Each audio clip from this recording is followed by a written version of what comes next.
Selamat malam untuk kita semua. Perkenalkan, nama saya Angelina Gelang Jawan. Saya dari Program Studi Pendidikan Biologi Fakultas Keguruan dan Ilmu Pendidikan Universitas Flores ND. Di sini saya akan menjelaskan tentang respirasi aerob. Ada 4 respirasi aerob. Tapi sebelum itu, kita harus mengetahui apa itu respirasi aerob. Respirasi aerob adalah proses yang membutuhkan atau respirasi yang membutuhkan oksigen. Oke, baik, sekarang kita akan membahas tentang 4 tahap respirasi aerob. Yang pertama, glikolisis. Glikolisis adalah proses pengubahan senyawa glukosa menjadi senyawa asam pirufat. Proses ini terjadi pada sitoplasma. Proses glikolisis, bahan dasar dari glukosa adalah monosakarida atau karbon yang paling sederhana. Glukosa akan mengikat satu fosfat dari ATP sehingga berubah menjadi senyawa ADP. Sehingga glukosa berubah nama menjadi glukosa 6-fosfat. Glukosa 6-fosfat akan mengalami isomerasi menjadi fruktosa 6-fosfat. Fruktosa 6-fosfat akan mengikat satu fosfat dari ATP sehingga menjadi senyawa ADP. Dan fruktosa 6-fosfat berubah nama menjadi fruktosa 1,6 difosfat. Fruktosa 1,6 fosfat akan dipecah menjadi 2 senyawa PgAl. PgAl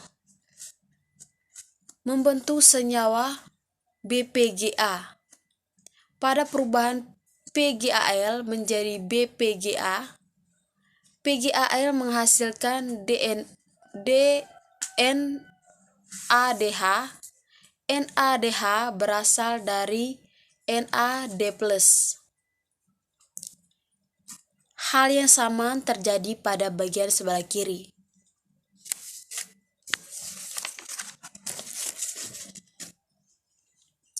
BPGA akan membentuk senyawa PGA. Fosfat akan bergabung pada ADP sehingga berubah menjadi ATP. Hal yang sama terjadi pada sisi sebelah kiri. PGA akan diubah menjadi senyawa asam pirufat. Asam pirufat tidak memiliki fosfat lagi. Fosfatnya akan bergabung pada ADP dan sehingga menghasilkan ATP. Hal yang sama akan terjadi di sebelah kiri. Yang kedua, kita membahas tentang dekarboksilasi oksidatif. Adalah reaksi antara glikolisis dan siklus Krebs. Tempat terjadi dekarboksilasi oksidatif terjadi di sitoplasma. Terjadi di mitokondria, bukan di sitoplasma, maaf. Oke.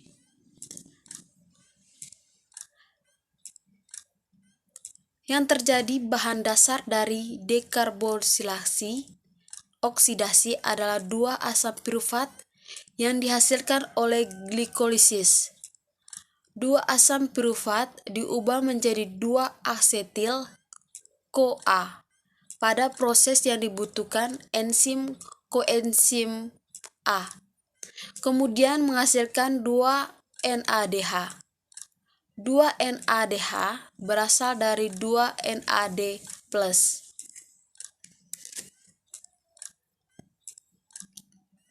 Yang ketiga, kita membahas tentang siklus Krebs.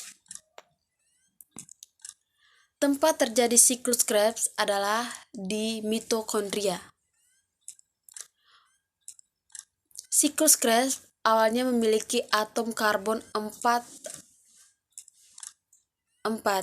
atau 2 oksaloasetat 4C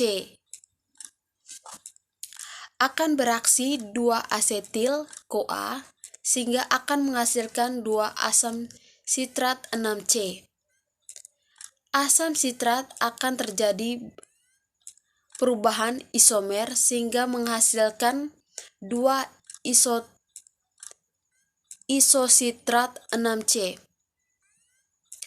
Isositrat akan diubah menjadi senyawa 2 asam aketoglutora 5C. Pada proses isositrat ke asam aketoglutora menghasilkan senyawa 2 NADH. 2 NADH berasal dari 2 NAD+. Pada proses ini juga mengeluarkan atom karbon dalam bentuk 2CO2. 2 asam aketoglutara 5C akan diubah menjadi senyawa selanjutnya. Pada proses pengubahannya akan menghasilkan 2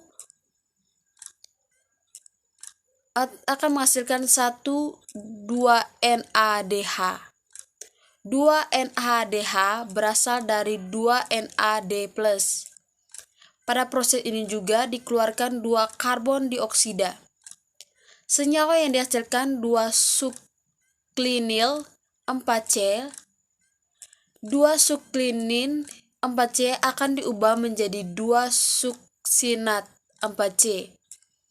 Pada proses ini menghasilkan 2 GTP. Dari GDP, selanjutnya senyawa yang dihasilkan yaitu 2 fumarat 4C. Pada proses ini menghasilkan 2 VADH2.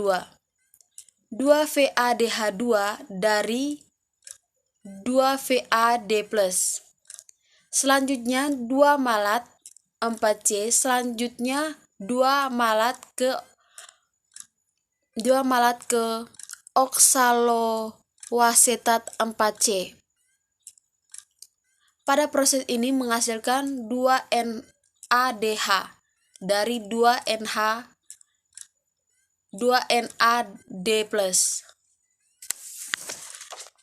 Yang terakhir, transport elektron.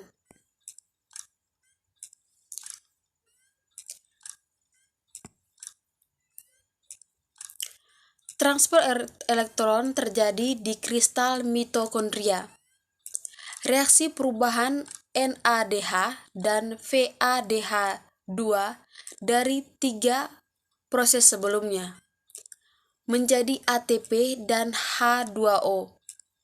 Proses ini terjadi di kristal mitokondria. 1 molekul NADH menghasilkan energi sebesar 3 ATP, sedangkan VADH2 menghasilkan energi sebesar 2 ATP. Baik, itu saja penjelasan dari saya. Sekian dan terima kasih. Selamat malam.